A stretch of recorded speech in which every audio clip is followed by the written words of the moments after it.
യാത്രക്കാർക്ക് അപകടമുണ്ടാക്കുന്ന രീതിയിൽ കാർ ഓടിച്ച പ്രതികൾ അറസ്റ്റിൽ. വയനാട് ബത്തേരി സ്വദേശികളായ അമൽ, അജയ് എന്നിവരാണ് അറസ്റ്റിലായത്. തടയാനെത്തിയ പോലീസ് സംഘത്തെയും വെട്ടിച്ചു കടന്ന ഇവർ പിന്നീട് ഒരു പോലീസുകാരനെ മർദ്ദിച്ചെന്ന ആരോപണവും പരാതിയുമുണ്ട്.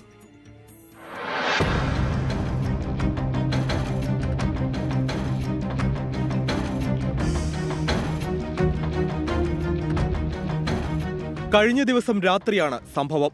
കോട്ടക്കുന്ന് ഭാഗത്തുനിന്ന് സുൽത്താൻ ബത്തേരിയിലേക്ക് അമിത വേഗത്തിലെത്തിയ കാർ നിരവധി യാത്രക്കാരെയും വാഹനങ്ങളെയും ഇടിക്കേണ്ടതായിരുന്നു.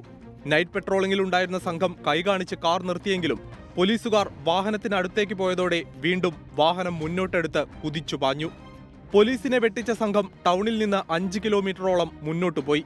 പിന്നീട് ദൊട്ടപ്പൻകുളത്തിന് സമീപം നിരവധി വാഹനങ്ങളിൽ ഇടിച്ചാണ് കാർ നിർത്തിയത്.